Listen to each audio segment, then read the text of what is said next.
Untreated ADHD can be very problematic. People with untreated adolescent ADHD have more risky behaviors. They get into more motor vehicle accidents. They break more bones. They tend to dabble in substance abuse more. So, the repercussions of not addressing adolescent ADHD can be super, monumental. For the parent who has a child with ADHD, they have to understand that with a little bit of help, your child can not only do well, but excel and thrive. The teenage years are hard, even if a teen doesn't have ADHD. So when they have this medical condition, they are dealing with going to therapy, behavior modification, maybe medication. So it's important to listen to your teen and validate their concerns and their feelings and make them a part of the actual treatment plan. Have them take an active role. Teenagers want to feel a sense of belonging. So if they're struggling with ADHD, they don't want to be seen as an outcast. So it's important to highlight their strengths and allow them to feel worthy and feel loved. Kids develop at their own rates.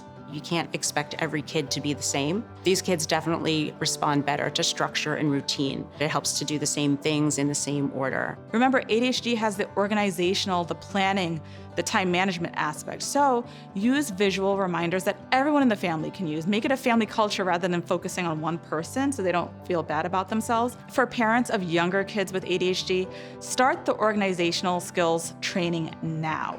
So you're building resilience. You're helping them to develop tools so that, if you're not there one day, their whole world is not going to fall out from under them. So it's important to empower your child to make decisions for themselves as opposed to just doing everything for them. It's never too early to empower your child with decision making, especially when they have ADHD. I think the biggest tip I can give is to leave extra time for everything. It's important for parents to take care of their own well-being and mental health, and they can do this in a number of different ways. Meditation apps, you can do breath work, you can do yoga. Just take time out for yourself. A few moments to take a breath and rejuvenate and regroup. So you want to validate your stress and then treat your stress because your children mirror you. And if your stress isn't well contained, it's hard to do that for your child or to aid your child in maintaining their stress.